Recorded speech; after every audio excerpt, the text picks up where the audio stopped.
ಚರ್ಚೆ ನಡೀತಾ ಇದೆ, ಒಂದು 2 ದಿವಸ ಚರ್ಚೆ ನಡೀತಾ ಇದೆ. ಮುಖ್ಯಮಂತ್ರಿಗಳು ಉತ್ತರಾಖಂಡ ಬಗ್ಗೆ ಚರ್ಚೆ ವಿಧಾನ ಪರಿಷತ್ ವಿಧಾನಸಭೆಯಲ್ಲಿ ಚರ್ಚೆ ಮಾಡ್ತಾ ಇದಾರೆ. ಅದಕ್ಕೇನಾರ ಪರಿಹಾರ ಕಂಡು ಹಿಡಿದ್ರೆ ಒಂದು ಒಳ್ಳೇದಾಗುತ್ತೆ. ಯಾಕಂದ್ರೆ ನಮ್ಮ 14 ಜಿಲ್ಲೆಗಳು ಬರ್ತಾವೆ, ಉತ್ತರ ಕನ್ನಡ, ಕಲ್ಯಾಣ ಕರ್ನಾಟಕ, ಕಿತ್ತೂರು ಕರ್ನಾಟಕ ಅಂತೇಳಿ.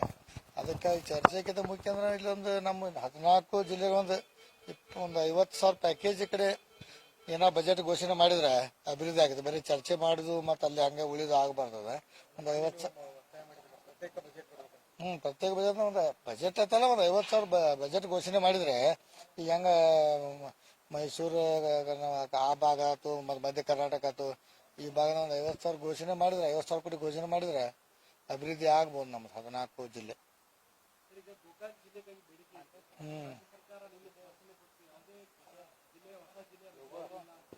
ಹೌದು, ಅದೇನು ಟೆಕ್ನಿಕಲ್ ಪ್ರಾಬ್ಲಮ್ ಇರೋದ್ರಿಂದ ಆ ಥರ ಏನು ಹೇಳ್ಬೇಕಾದ್ರು.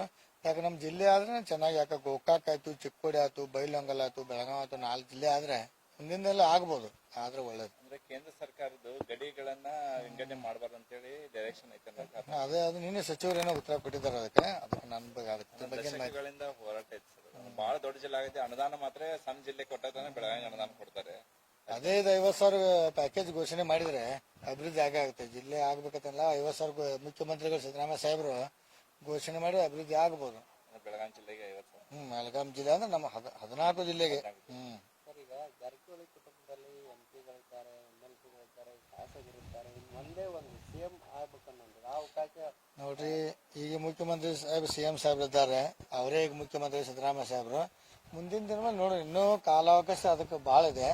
ಇನ್ನೂ ಟೈಮ್ ರಾಜಕಾರಣ ಭಾಳ ವರ್ಷ ಇರ್ತೀವಿ, ಅವ್ ಮುಂದೆ ನೋಡೋಣ. ಸತೀಶ್ ಜಾರಕಿಹೊಳಿ ಹೆಸರು ಬಹಳಷ್ಟು ಸರಿ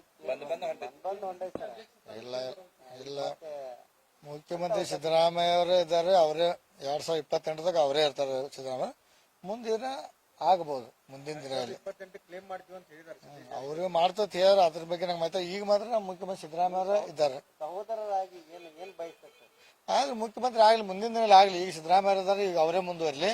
ಮುಂದಿನ ಮತ್ತು ಅವರು ನಮ್ಮ ಸಹೋದರ ಮುಖ್ಯಮಂತ್ರಿ ಆದ್ರೆ ನಮಗೂ ಒಂದು ಖುಷಿ ಅಂತ ಸಂಗತಿ ಆಗುತ್ತೆ. ಬಹಳ ಅಭಿಮಾನಿ ಬಳಗ ಐತಿ ಸರ್, ಬೆಂಬಲಿಗರ ಸಮುದಾಯದ ನಾಯಕರಿದ್ದಾರೆ ಸತೀಶ್ ಜಾರಕಿಹೊಳಿ ಅವರು. ಅದೇ ಮುಂದಿನ ದಿನದಲ್ಲಿ ಆಗ್ಬೋದು. ಬೇಡಿಕೆ ಕೂಡ ಉತ್ತರ ಕರ್ನಾಟಕದ್ದು ಅವ್ರು ಏನಾದ್ರು ಆದ್ರೆ ಉತ್ತರ ಕನ್ನಡ ಡೆವಲಪ್ಮೆಂಟ್ ಆಗತ್ತಾ? ಈಗೇನಾದ್ರು ಒಂದ್ ವೇಳೆ ಬದಲಾವಣೆ ಅಂತ ಸನ್ನಿವೇಶಗಳು ಬಂದ್ರೆ? ಇಲ್ಲ, ಬದಲಾವಣೆ ಐತಿ ಏನೋ ಇಲ್ಲ. ಮುಖ್ಯಮಂತ್ರಿ ಸಿದ್ದರಾಮಯ್ಯ ಅವರೇ ಇರ್ತಾರೆ, ಬದಲಾವಣೆ ಐತಿ ಇಲ್ಲವೇ ಇಲ್ಲ. ಈಗ ಬಿಜೆಪಿಯಲ್ಲೂ ರಮೇಶ್ ಜಾರಕಿಹೊಳಿ ಮತ್ತೆ ಒಂದ್ ಸ್ವಲ್ಪ ರೆಬೆಲ್ ಆಗಿರುವಂತದ್ದು ಹೋರಾಟ ಮಾಡ್ತಿದ್ರು. ಅದೇನೋ ಇಲ್ಲ, ಪಕ್ಷದೇನು ಹೋರಾಟ ಮಾಡ್ತಾ ಇದಾರೆ ಅವರು. ಪಕ್ಷ ವಿರೋಧ ಏನಲ್ಲ, ಪಕ್ಷದ ಅವರು ಯತ್ನಾಳ್ ಸಾಹೇಬ್ರು ಏನೋ ಪಕ್ಷದ ವಕ್ತೇನೋ ಹೋರಾಟ ಮಾಡ್ತಾ ಇದಾರೆ. ಅಂದ್ರೆ ಈಗ ಮತ್ತೆ ಇವತ್ತು ಕೂಡ ಸಭೆ ಮಾಡಿ 2ನೇ ಹಂತದ ಹೋರಾಟಕ್ಕೂ ಕೂಡ ಇಲ್ಲ, ಅದಕ್ಕೆ ನನಗೇನು ಮಾಹಿತಿ ಇಲ್ಲ. ನಾನು ಈಗ ಬಂದಿದ್ದೀನಿ, ನನಗೆ ಅದ್ರ ಬಗ್ಗೆ ಏನು ಮಾಹಿತಿ.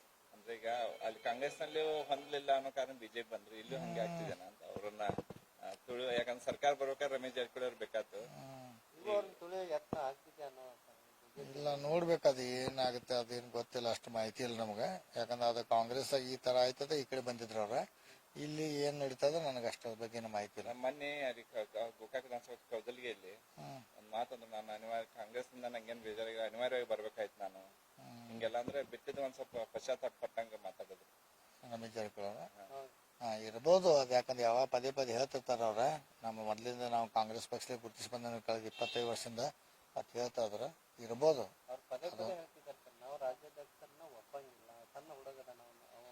ಅದ್ರ ಬಗ್ಗೆ ನಮ್ಗೆ ಅವ್ರ ಆಂತರಿಕ ವಿಷಯ ನಮಗೇನು ಮಾಹಿತಿ ಇಲ್ಲದು, ಅವ್ರನ್ನೇ ಕೇಳ್ಬೇಕಾದ. ಹೆಂಗ್ರಿ, ನಮಸ್ಕಾರ ಎಲ್ಲರಿಗೂ ಧನ್ಯವಾದ. ಏನು ಎಲ್ಲ ಶಾಂತ ಮಾತ್ ನೋಡ್ರ.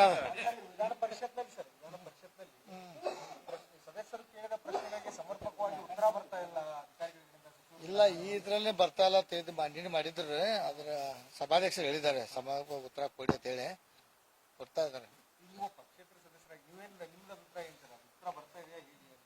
ಉತ್ತರ ಬರ್ತಾ ಇದೆ, ಸ್ವಲ್ಪ ಮಟ್ಟಿಗೆ ಯಾಕೋ ಡಿಲೇ ಆಗಿದೆ ಈ ಸಲ. ಉತ್ತರ ಬರ್ತಾ ಇದೆ, ಈ ಸಲ ಯಾಕೋ ಡಿಲೇ ಆಗಿದೆ.